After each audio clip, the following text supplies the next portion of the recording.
kwashadwa bazalwane. Awashadwa bo. Ayishayizandla. Umshado into ngeke uyishayele itoyitoyi. Noma ungenza itapu noma ungenzani. Akwazi ukuvela umshado. Umshado uyisipho esivela kuNkulunkulu. Okwakho nje hlala uvala imilenze uthula uthi tu. Ngoba siya emshadweni omkhulu kaJesu Kristu eshada nebandla lakhe. Laba obofika leso sikhathi bengazange bashade, bengazange bangcoliswa yizwe, kuthiwa bona bobe behamba phambili njengamaflower girl, kuthiwa yini abafana ama-patch boy, bobe behamba phambili ngoba uJesu Kristu umyeni wethu sisazohlangana naye ngomshado. uKristu eshada nebandla lakhe. So ke ngisho ukuthi akekho umuntu odinga acaba ukuthi uma ngingashadanga ngingashadwanga ngeke ngingene ezulwini. Lo mshado nje ungumfuziselo kaKristu nebandla. Kusho ukuthi siyaye emshadweni opheleleyo. Mhla inkosi yethu umyeni wethu simhlangabeza siyoba kanye naye emkhathini. Amen. Njengamanje sicela ubaba uNdabezitha abe namazwi angawaxoxa kwabashadayo, kwasebashada, kwasebafelwa, kwabalahlwa. Yabona nje abe namazwi umoya kaNkulunkulu angasinika yena phakathi kwethu. Siyabonga. Uthando lukaBaba lunje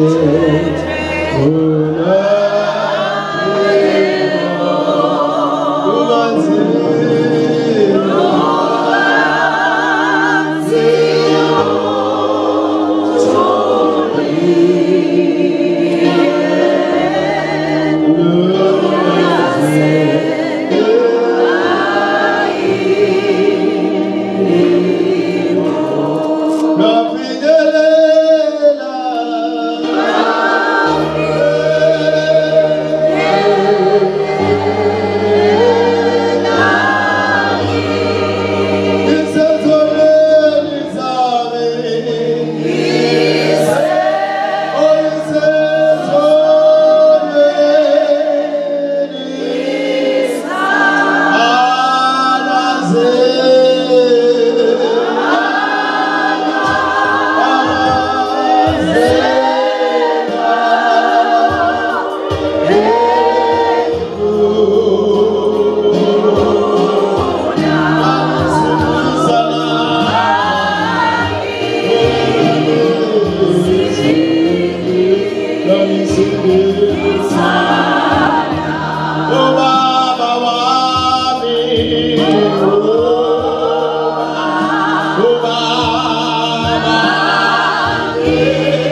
ngibingelele abazalwane ibandla lamazibulo abhaliwe ezulwini naNkulunkulu. Ngibingelele indeni emibili, indeni kaCebekhulu, indeni kaMchunu. Ngalokho kungekho kwi-ID kodwa kuyiqiniso okuyikhona okwenzakalayo. Siyabonga ke kakhulu ukuthi lokho okwenzakalayo akukhona okwabantu. Kukhona izinto ezenziwa emhlabeni esizenzela zona ngokwabantu, kodwa lokhu kungumthetho kaNkulunkulu ngokubona kukaNkulunkulu. Amen. NgingwakaZulu Isibongo, uNkoseni igama. Ngizalwe eNkandla. Shukuthi laba basempongolwane bawumkhaya bami. Ngiyabona makushada abantu bangale ngiyashintsha abantu baseThekwini manje sengiwaseNkandla. Haleluya. Siyabonga kakhulu bazalwane uJesu kakhulu. Ngizoke ngikhulume nami ngempilo yami kafishane, ngamukela uJesu ngimusha. Ngisemncane ngakhulela la. Inkosi yangilekelela ukuthi njengoba kade kufakazwa la insizwa nentombi, mina ngangivele sengila endaweni right. Kodwa ke uJesu ngilekelele mangabe sengithatha isinqumo sokuganwa ukuthi ngithandaze ngicele nami enkosini ngoba umfazi ucelwa kuJehova. Amen. Umfazi uletha kuJehova ama requirements. Into yokuqala whereby umuntu ehambisela uNkulunkulu ukuthi inkosi nakhe ngicelayo. Ngikusho lokhu ngoba uma ngabe ucela umfazi awudingi ukusizwa umuntu oseduzane. Uhambo lolo lihambayo wedwa noNkulunkulu wakho. Ikakhulukazi mawumuntu wesilisa winsizwa. Uqoqa noJesu ohambweni ungakafika esikhathini sokuthatha. Umtshela uJesu izinto ezifisayo ukuthi ufisa umfazi onjani. Bese ke uthi ke wena Nkosi ke wena oyongigayida. Uma ngithatha umfazi ngihlala eNkandla, owami uhlala eThekwini, indawo eqhelelene. Kodwa uJesu yena othi angimthatha, sazani ngempela. Ngendlela nesonto lami lalingakuboni kanjalo. Kodwa engangikhulume naye wangenzela lokho. Uma ngimtshela uJesu sishadeke, ngishadelwa ngeminyaka ewu-29. Sengihlalile emshadweni sineminyaka ewu-21 manje ewu-22. Hayi kuhlalekile, sisathandana nami. Usemuhle nomntwana omuntu.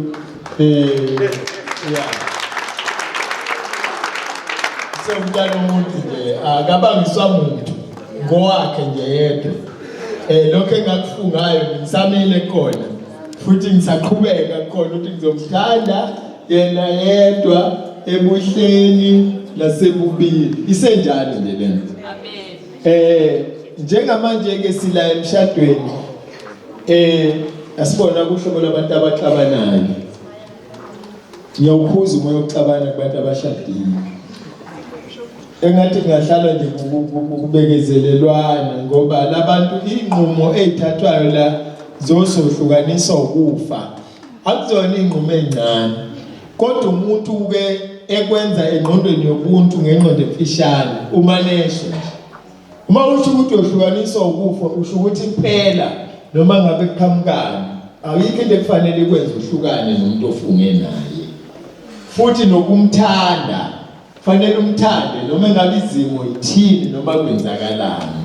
Yingakho kusemqoka ukuthi umthande njalo.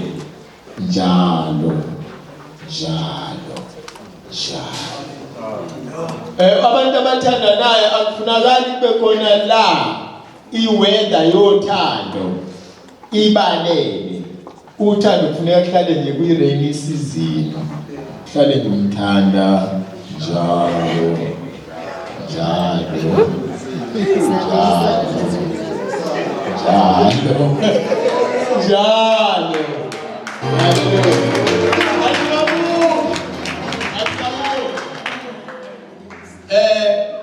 La sikwenza kanjani bazalwane? uthi uNkulunkulu uGenesis chapter 2 wakhona evesini ka18 bona abantu bayazama noma madlala Nkosi yami kwaze wangena emshadweni semdala ngoba wayethi uyazama neza bazana abantu bayazama kodwa uNkulunkulu ngaphezulu kwemicabango yomuntu nawe bamhlabeni Nkosi yami ngengishilo wawuthi uyazama nawe ukuzenzela okwakho hayi uNkulunkulu icebo lakhe alivinjwa alinakho ukuthi ama-plans uthandaza uthini kodwa mesethi ngene emshadweni uthi ngene uthi-ke uGenesis uJehova uNkulunkulu wathi akukuhle ukuba umuntu ahlale yedwa ngiza kumenzela umsizi onjengaye la akushiyo ukuthi uAdam wamenzele indoda kodwa umsizi onjengaye kwaba umuntu wesifazane sibileke bazalwane ukuqinisa ukuthi imshado esikhuthazayo singabantwana bakaNkulunkulu umshado phakathi kowesilisa nowesifazane siphambene nomshado okubantu bobulili obufanayo hayi ngoba kuyithina esiphambene kodwa ngoba kuNkulunkulu uqobo ngoba thina uthe uNkulunkulu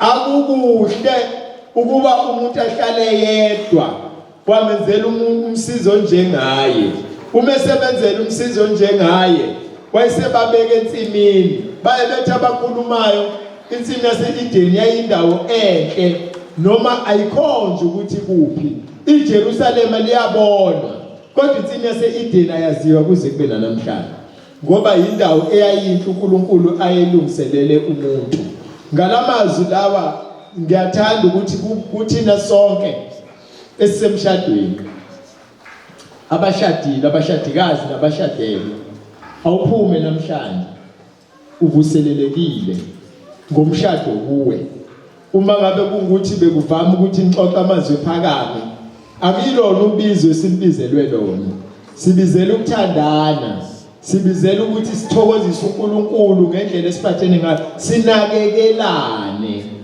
sisho njalo masifunga kusemnandi ukuthi ebuhleni nasefini ngakho ke kuyiseluleko sethu ukuthi njalo uma kunomshado imshado ekhona ayivuseleleke imshado ekade sicabanga ukuhlukana sewuyala umoya wokuhlukana ngelinye ilanga bayambuza uMoses bathi Moses uJesu bathi Jesu uMose wasinika incwadi ukuthi uma ngabe sengikhathele ukuhlala noma mkhwanazi ngimnikeze incwadi esehlukaniso wena Jesu uthini uthi uJesu cha akakushongo uMoses ngani kwakungenxa yobukhulu benhliziyo zenu ngoba abantu masebeke sebehlukana inhliziyo ziba kukhulu zibe zimbi abantu abake baba kwi-process ye divorce kuqala inzondo kube isitha nesitha inhliziyo qala ibelukhuni bese iyazonda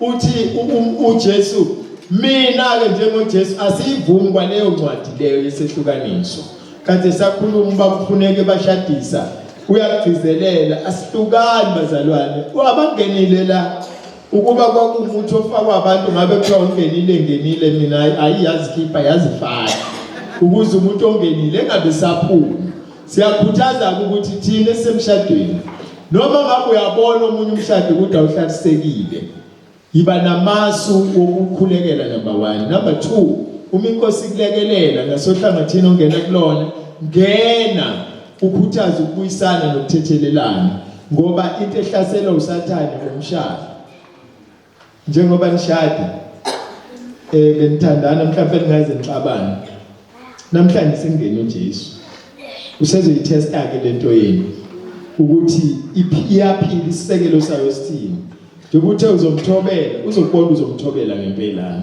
kuzoba kusathestwa nje leyo nto so makufika ikhathi zokuphelela ukuthobela yazi kusekutestwa lawa amazwi wami bese uthi unamandla Sathane bese uthoba kakhulu uthi mangabe yabile ucebe ekhulu ungakhulumanga kahle bese uyamfonela uthi myeni wami cela umthethelele ngizwe ngazi ukuthi lapha ngikhulumanga kahle uyobuya yazi ukuthi uCebekulu esengakabuye ekhaya naye bese kulethela amazwi amnandi kuba yilokho emshadweni kanjwa kanjalo ngikuzwileke kodwa ukuthi hayi ngathi ushado usuthe uqina engisho ukuthi ngalamazwi bazalwane ilokho esikhuthazayo umshado omuhle uvela kuNkulunkulu kuthiwa bonke abantu abawuhloniphi umshado njengoba nje kushunyayelwa la umshado akusiwona wabo bonke abantu kodwa umshado umiselwa abantu ababili abathandanayo bengene ngalendlela le izulu liyathokoza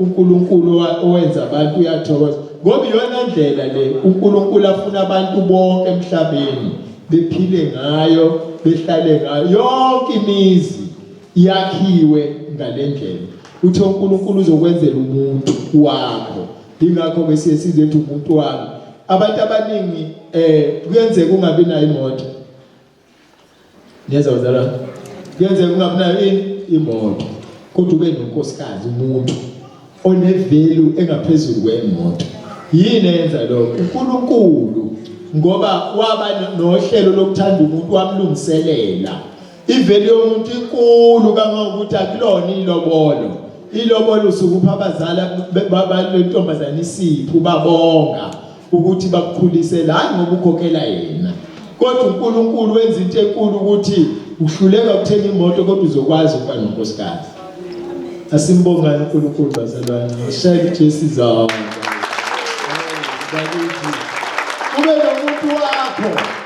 ube nomuntu wakho kade kukhulunywa ngesikhwele la befakazi oTobhele bekhuluma amadoda unesikhwele ngomuntu ongamenzanga umenzele uNkulunkulu ukuba wayekhokhela umuntu ngaba unamanje usamkhokhela engisho ukuthi ke siyabonga kakhulu ungena kaJesu kule couple ukuthi ilungise uNkulunkulu akathokozi ngabantu abahlala bengashadile sengivala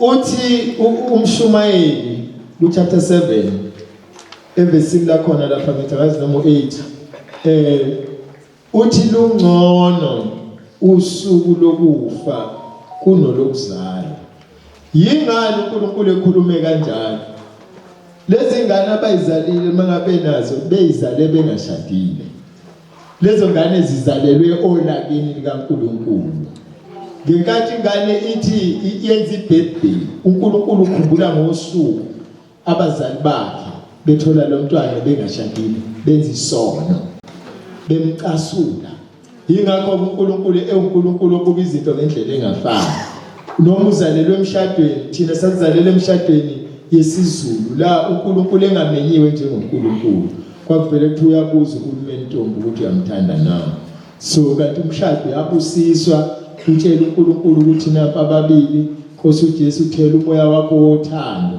bezizwele bese paradise usuku nosuku ngoba umshado wabo wakhelwe esisekelweni esinguKristu Jesu okanye entandweni kaNkulunkulu so manje ke ingane zakamuva zingefana nengane zakuqala ngenxa ukuthi lezi sezizalwa uNkulunkulu ethokoza evumile ukuthi ababe khona kodwa akasho ukuthi wonke umuntu ongazalelwanga emshadweni nangaphandle komshado mubi yebo lithi kumaHebheru chapter 10 maHebheru 5 verse 10 ithi sasizitha kuNkulunkulu sonke sasizitha kodwa uma sekushunyayela ivangeli samamukela uJesu ukwamukela uJesu qeda ukutha wonke umuntu uhambe engabuyisene noNkulunkulu ngoJesu uhambe exabene noNkulunkulu sibongileke ukuthi sonke sithamelile inkonzo la ongene ngisiyena umzalwane ongene engasindisiwe uzophuma esesindisiwe siyacabanga mphathi ohlelo kuzoba nethuba lealtar call kushunyayeliwe la fanele uJesu aphuma abantu bemamukele akekho umuntu ozongena la eyisitha sika Jesu aphuma asale sesifunda bese ngihlala phansi ngiyabonga kakhulu ithuba asifundele lapha kumaRoma ngoba izwi amazwi swashoyo aqiniswa ngezwi ingathi sengikhulumile kahle bese sebethi ube mane ezikhulumela Romans 5 verse 10 ngokuba uma sithola ukubuyisana noNkulunkulu ngokufa kwendodana yakhe siseyizitha ikakhulu siyakusindiswa ngokuphila kwayo sesitholile ukuyisana. Amen. Sizomemezela ukuthi mawungenile la eminyango uyisitha sika Jesu phuma usumngani. Sizokwakha umngani noNkulunkulu owasenzayo ukuthi sasizitha kodwa namhlanje sesingabangani. Inkosi yomsisibusise.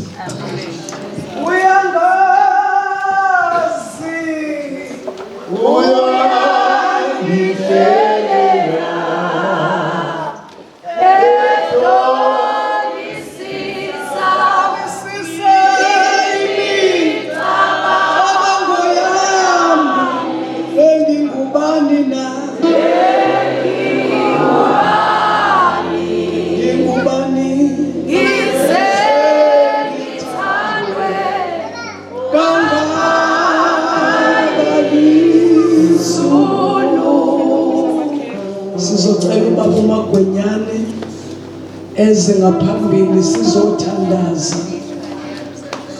Uma kukhona othatha isinqumo ngempilo yakhe namhlanje uthi ngizwile, bengingazi kodwa ngizwile, Jesu ngiphendukela kuwe. Asithathe khona amazwi asencwadini kaIsaya athi ngonyaka wokufa kwenkosi uZiya amehlo ami ambona uJehova. Kungaba usuku lwalomshado wakaCebekhulu kube usuku oluhle ukuba impilo yakhe ihlangane noJesu. Sicela ubaba uMagwenyane sephambili. Bengingubani ngize ngithandwe kangakani, bengingubani ngize ngithandwe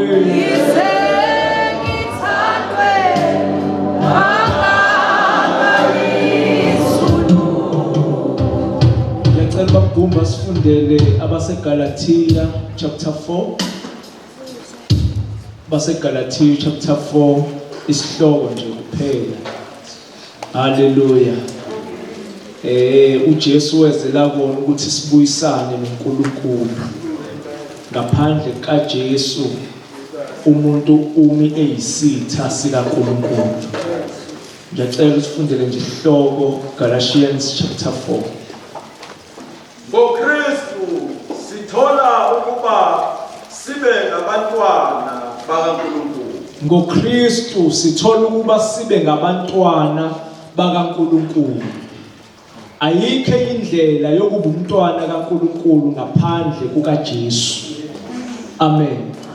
Noma zingakhona indlela ezikhona emhlabeni ekuthiwa zixhumanisa umuntu noNkulunkulu, kodwa iBhayibheli lithi uyena yedwa uKristu abantu bathola ilungelo lokuthi babe ngabantwana bakaNkulunkulu. Bheka-ke incwadi kaJohane ithi bonke abamamukela wabapha amandla. Haleluya. Bonke abamamukela wabapha amandla ukuthi babe ngabantwana bakaNkulunkulu. Phela ngoba le ndaba akushiyo ukuthi bonke abamvathela, akushiyo ukuthi bonke abamkhanyisela ngemali emhlophe, kodwa wenza into eyodwa, ukwamkela uJesu ube isidalwa esisha. Elithi izwi lenkosi noma umuntu kade simazi kodwa umuntu asamazi, ngoba umuntu ekuKristu uyisidalwa esisha. Konke okudala kudlulile, bheka sekuvele okusha. Haleluya. Ungathandana ukuba isidalwa esisha namhlanje? Besifakaza la into ekade siyizo. Haleluya. Bathi abaseKorinte babenjalo abanye kini, kodwa sebahlanjululwa ngoKristu Jesu nomoya wakhe. Haleluya. Ebandleni likaJesu akukho abantu ababeyingelosi. Kodwa kugcwele lonke uhlobo. Kusho ukuthi igazi likaJesu madoda alikhethi. Hallelujah. uJesu into amnandi ngaye akafani nabantu. Umuntu mawumgcobile ulokethi wawumgcobelana. Uzoxolisa nje impela ngakubona kokuqala. Okwesibili ngakubona ukuthi hayi ngicuphe ngempela. Ngifuna ukwazi kahle ngakwenzani. uJesu mawufika kuye noma ngabe usumone kangakanani. Kodwa uvula izandla athi igazi lami lachithekela. Ngoba lithi iBhayibheli singakabi ingcwele siseyizoni. Kodwa wasifela esiphambanweni. Hallelujah. Vuma uJesu namhlanje. Hallelujah. Wena osenobumnyama woza lapha ekukhanyeni uzophiwa ke uzophiwa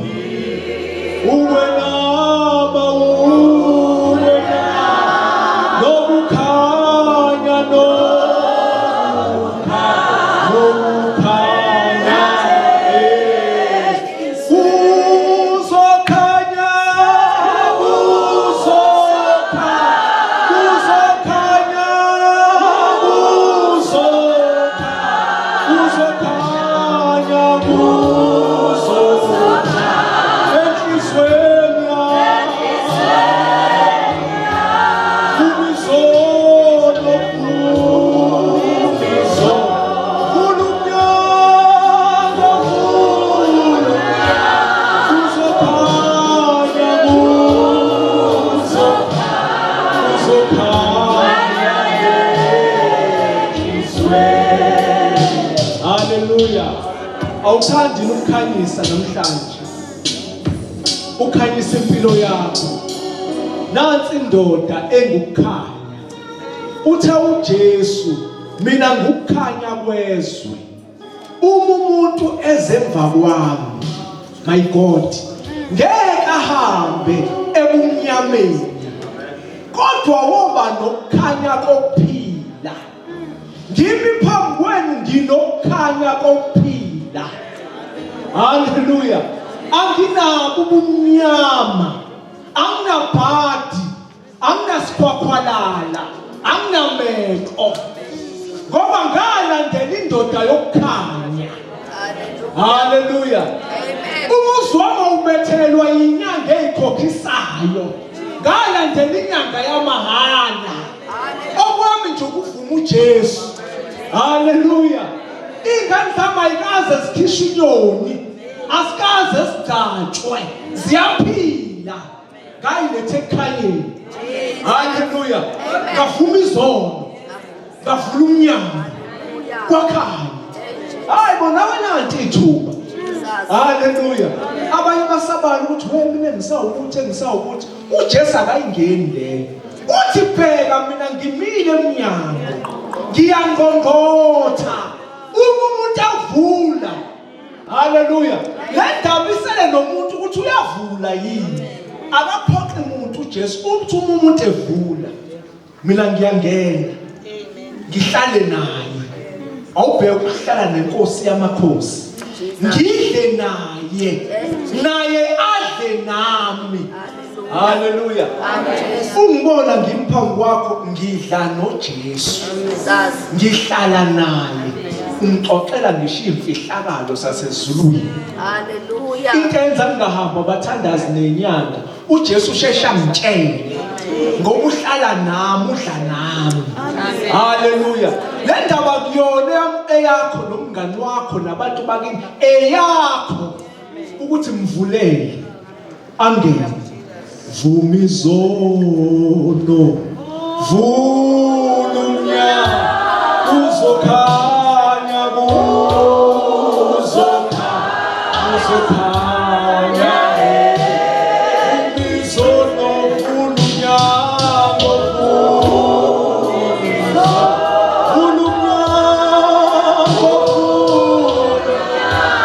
uzokhanya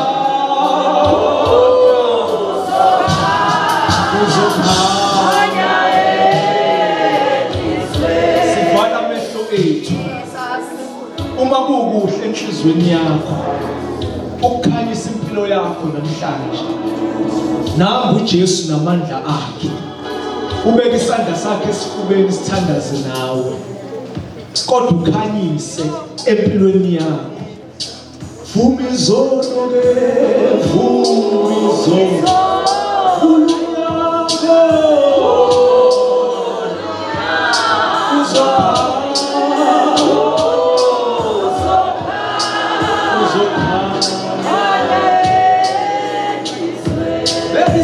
sakhe esifubeni sithandaze nawe uxhuma inhliziyo yakho uvuma uJesu ngokukhanya ukuze uphume ebumnyameni ungene ekukhanyeni ungaphindi ube nesinyama kodwa ube nokukhanya kokuphila ngicela ibandla lonke liphakame lime ngenyama umizono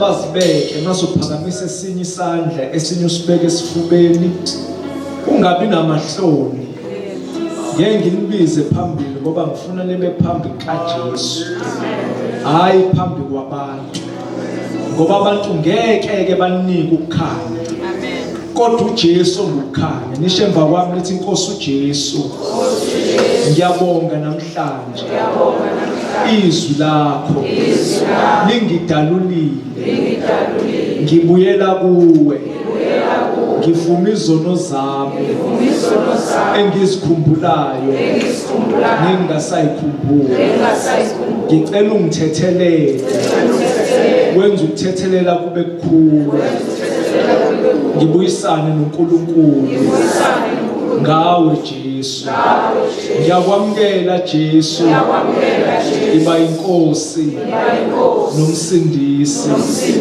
wempilo yami ulobe igama lami encwadini yokuphila siyabonga baba wethu ongcwele haleluya mighty Jesus winkosi ufanele udumo ufanele uzibongo wena wanqoba ithuna wanqoba ukufa baba wethu ongcwele namasange high days wawaphula wavuka nhloko yabakholwayo baba wethu namandla wonke nabo abantwana bakho bazinikela kuwe Jesu abanye bayaqonda abanye abaqondi kodwa zambule Jesu okhulumayo Jesu ophilayo zambule enhlizweni zabo uhlale nabo udle nabo nabo badle nawe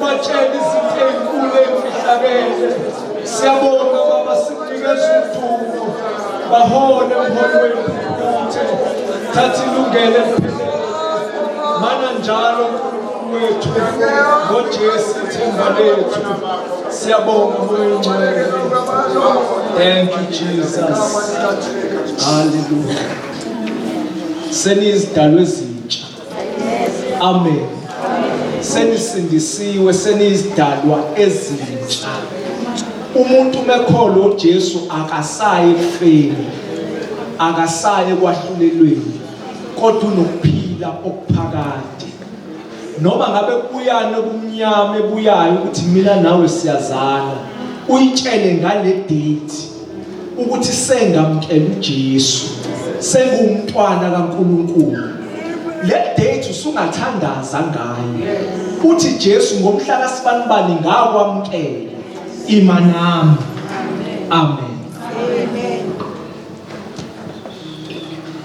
bengingubani ngize ngithandwe kangaka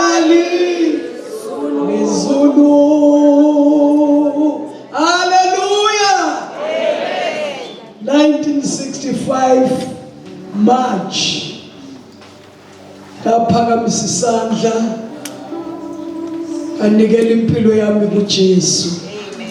Ngingafakaza siqala la ukuthi ngumuntu okhulele emgwaqeni. uJesu uthi bonke abantu abamamukelayo yena wabapha amandla. Ngicela ukusho ukuthi ngaleso sikhathi ngangina 9 years. Impilo yami ihlangana noJesu. Namhlanje ngithatha unyaka ka72. 72. Ansalo nyaka manje. uJesu usangigcinile. Anginayo intethe empilweni nami ukuba ngaqala ukuphathwa nje isandla sika Jesu kuze kube kule age engikuyo. Ngiyakuthokozela. Ngivikelwe. Ngiyalwelwa izimpi. Ngiyaphiliswa mangihlaselwa ukugula. Ngikude neziqalekiso. Ngithanda ukufakaza ekugcineni ukuthi ngumuntu wesifazane ongenalo idlozi. Anginawo umsamo engithandaza kuwo. Angishisi impepho. Anginasi suwasho. Anginayo intambo engiyibophela ndawo. Ithemba lami wonyuka nalo ngingene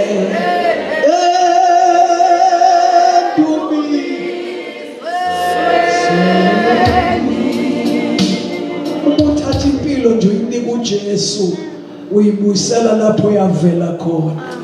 Ngeke uzisole. Amen. Sengathi babuseredi. Thank you.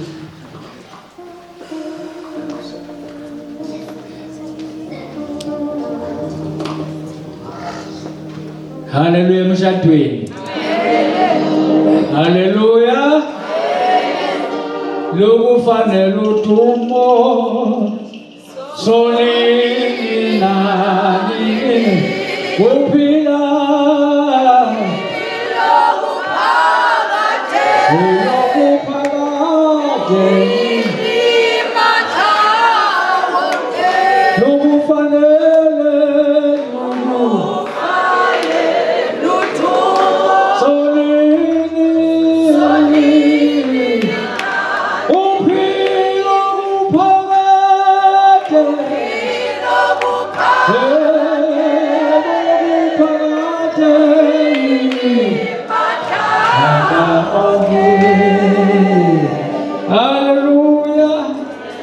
Hallelujah mshadweni.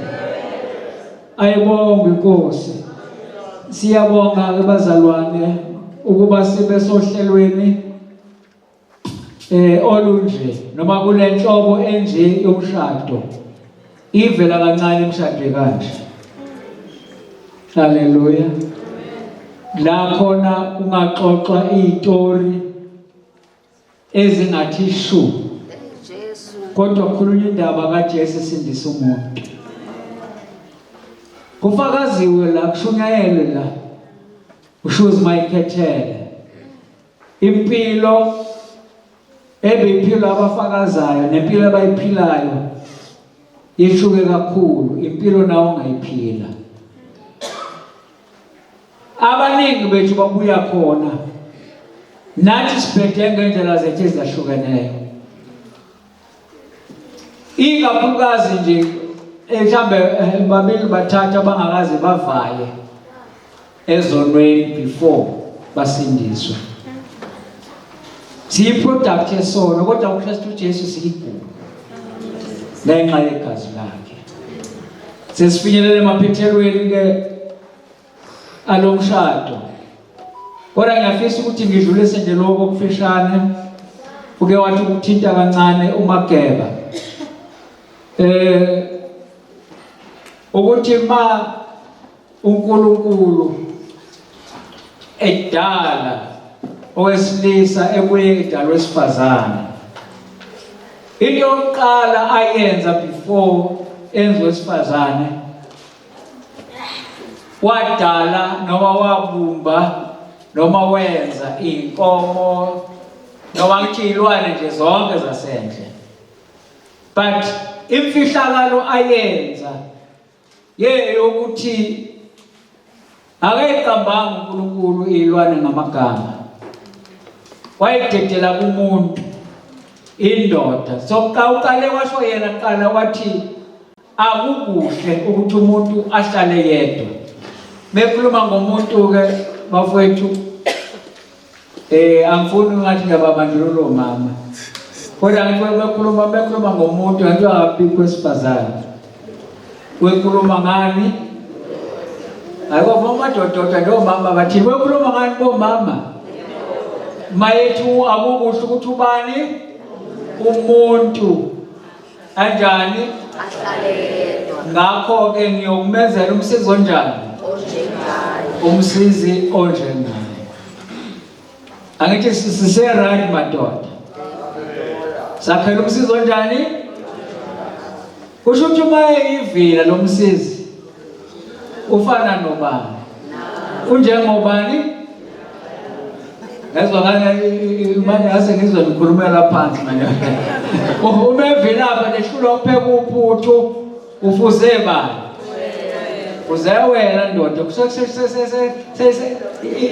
igeji siphakeme ngana ngawe sifazane. Angithi uNkulunkulu uthembekile ukuthi uthe uzawenzela bani? Unless if wena ngesikhathi esadedela ilwane, ededela indlovu, ededela izinja, ededela inkomo, wena wathi sathi ukukhomba la enkomeni ukuthi nangu ke ithambo lamathambama. But i-choice kwake kabani? Mawakhetha inkomo wena wathi umfazi wakho ukhetha inkomo izokuvezela umkomo kwayo emshadweni. But uthi ku-Adam uNkulunkulu ma esesusa ubambo kuye wamakhela u-Eva, akashongo ukuthi ubani lo, wamletha phambi kwakhe. Akamshongo ukuthi inkomo, akashongo ukuthi inja, kodwa wathi lo uyathiwa indodakazi ngoba wakhiwe evela kuphi? Esuselwa endodeni. Ngakho ke indoda iyakushiya, hayi kuyokulahla. Asibalahla abazali, kodwa indlela lo bengisho ukuthi save yangani.